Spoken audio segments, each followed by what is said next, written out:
जी साहब इस विशेष कर्म में उपस्थित हुए। सर्वप्रथम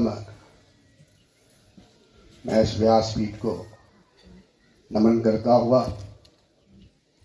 पूजनीय गुरु महाराज के चरणों में नमन करता हुआ आज के इस कार्यक्रम के मुख्य रूप में उपस्थित जी साहब का खुद इस अध्यात्म में रुचि और इस जम्मू कश्मीर की जनता की तरफ से और विशेष तौर इस कठुआ जसरोटा कॉन्स्टिट्यूंसी की तरफ से मैं जी साहब का बहुत विशेष आभार प्रकट करना चाहता हूँ।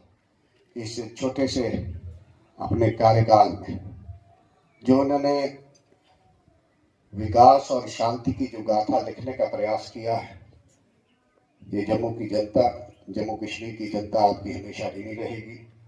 आप इस कार्यक्रम में आए और मेरा निवेदन भी रहेगा कि कहते हैं अगर आपने वेद सुने तो वो आपकी तपस्या है। और भगवान ने अथर्ववेद में शुरू में ही कहा, लेकिन साथ साथ इस बात का हर्ष भी है और मैं अपने आप को गौरव भी महसूस करता हूं कि मुझे उनका परिचय कराने का अवसर प्राप्त हुआ। आप विद्या ग्रहण करते हैं, वहाँ योला करते हैं। पहले मैंने संस्कृत भी पढ़ाने की कोशिश की थी, लेकिन शिष्य बहुत कम आने लगे। फिर संस्कृत विद्या हमारी जो मातृभाषा है, हमारी जितनी भी कल्चर है ना देश की, वो मातृभाषा में संस्कृत भाषा में है, हिंदी में भी नहीं है इतनी।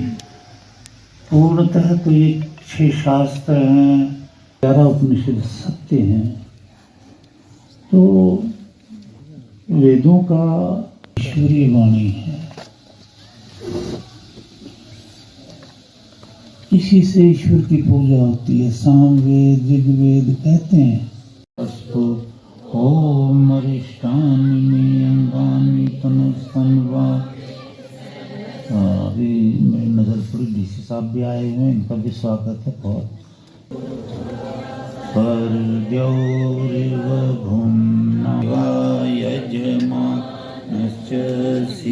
यही तो मंत्र बोलते थे, वेद के मंत्र को ही बच कर लो। सौभाग्यशाली सब आगे जागृहि त्वयं च अस्मिन् सदस्ते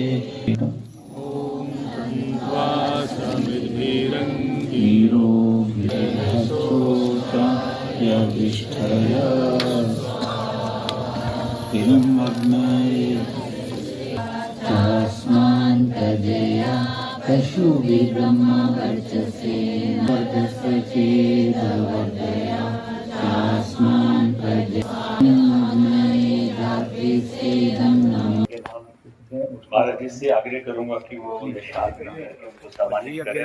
मैं चाहूंगा कि सारी सभ्य जोरदार तालियों के साथ अभिनंदन करें माननीय जी साहब का। और मैं आज की अखबार राजीव भाई से भी कहूंगा कि वो सम्मानित करें। और महाराज जी से भी निवेदन करूंगा पुस्तकों की जो भेंट है, भाष्य किया ना गीता पर, तो वेदानुसार गीता के संग्रह, भगवत गीता संग्रह और पतंजलि योग दर्शनम उनका संग्रह एलजी साहब को भेंट करें। हमारे एलजी साहब को छोड़ के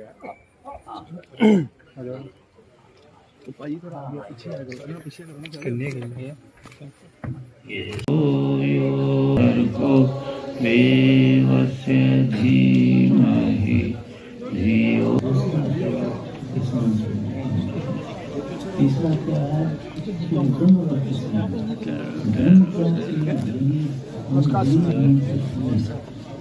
उसका हमारा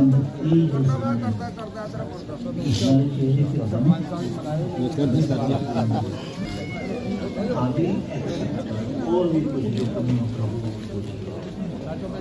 अगला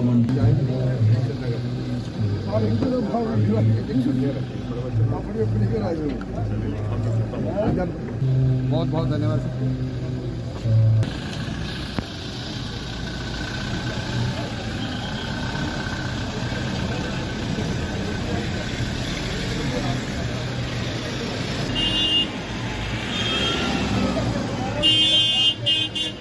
प्रथम तो मैं अपने गुरु महाराज जी स्वामी रामस्वरूप जी योगाचार्य, उनका मैं बहुत बहुत आभार और धन्यवाद प्रकट करता हूँ कि पिछले 5 दिन से मेरे निवास स्थान पे हैं और वेदों के मंत्रों से 3 दिन का हमने अनुष्ठान रखा था। महाराज जी का हमेशा आशीर्वाद रहता है। हम साल में कोशिश रहती है मेरे परिवार की कि 1 या 2, अगर 2 नहीं तो 1 हम जरूर करें। तो आज महाराज जी का पिछले 5 दिन से मेरे निवास स्थान पे आना और आज पूर्णोति का डालना, और विशेष आभार एलजी साहब का, जिन्होंने अपना एक बहुत ही टाइट शेड्यूल में से टाइम निकालकर यहाँ आए। उनका मैं अपने परिवार की तरफ से, महाराज जी की तरफ से बहुत बहुत आभार प्रकट करता हूँ। हमारे वेद शास्त्र कहते हैं कि नेता वेद ज्ञाता होना चाहिए। तो एलजी साहब ने आज हाज़िरी लगाई और 30 मिनट का शेड्यूल था, 1.5 घंटा तक यहाँ रहे। बहुत आनंद मुद्रा में एलजी साहब रहे और मैं उनका भी आभार प्रकट करता हूँ। और संगत, क्योंकि संगत के बिना यज्ञ करना भी कठिन काम है, तो संगत आई, जितने भी मेरे साथी आए, सपरिवार आए, नज़दीक से आए, दूर से आए, मैं उन तमाम परिवारों का, तमाम संगत का बहुत बहुत आभार कि आज पूर्णोति हमने डाली है महाराज जी के आशीर्वाद से और इन सब के सहयोग से। तो मैं सबका आभार प्रकट करता हूँ और विशेष आभार महाराज जी का कि हमें हमेशा मौका देते हैं यज्ञ करने का और वार्षिक हम यज्ञ करते हैं। तो पुनः तमाम संगत को, महाराज जी को, एलजी साहब को बहुत बहुत धन्यवाद। चेंज नहीं कर सकते, you cannot change the fundamental law of nature. ज्ञान तो वेद ही है। इस सृष्टि में, इस पृथ्वी में जो ज्ञान है, तो ज्ञान तो वेद ने दिया है और सत्य ज्ञान भी वेद ही है। तो यही कहूँगा कि अपने रूट्स की तरफ हम वापस लौटें, वेदों की तरफ हम वापस लौटें। और पिछले 3 युगों में यही एक कारण था, वेद विद्या और जो दिनचर्या इंसान अपनी शुरू करता था, तो वैदिक मंत्रों से दिनचर्या शुरू करता था, अग्निहोत्र से दिनचर्या शुरू करता था और अग्निहोत्र से ही समाप्त करता था। और सर्व समाज, कोई गरीब नहीं था, कोई बीमारी नहीं थी। और जिसकी हम कल्पना करते हैं कि राम राज्य की कल्पना करते हैं, राम के राज्य में क्या था कि हमारी बहन बेटियां समय से पहले विधवा नहीं होती थी, पिता के सामने पुत्र की मृत्यु नहीं होती थी, मच्छर भी उस युग में इंसान को नहीं काटता था।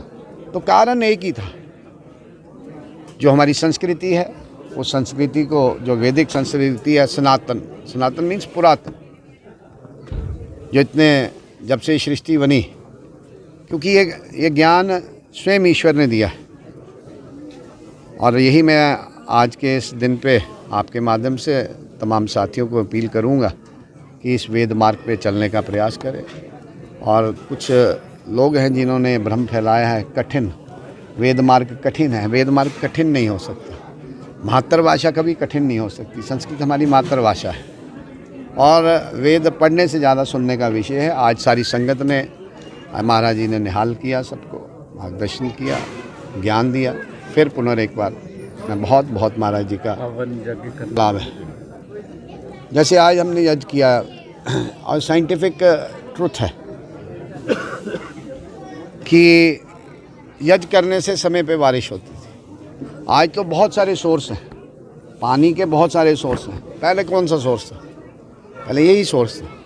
इस यज्ञ से ही समय अनुसार बारिश होती थी और जो अनाज होता था वो भी शुद्ध होता था, पौष्टिक आहार मिलता था। तो कारण यज्ञ ही है।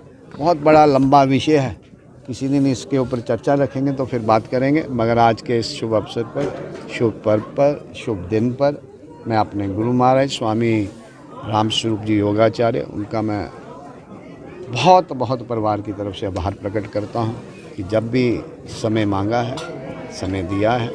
और इस वृद्ध अवस्था में भी 4 घंटे का सफ़र करके आना और फिर जाना, फिर 3 घंटे 4 घंटे 2 टाइम लगातार सुबह और शाम यज्ञ में बैठना, मैं उनका बहुत बहुत आभार।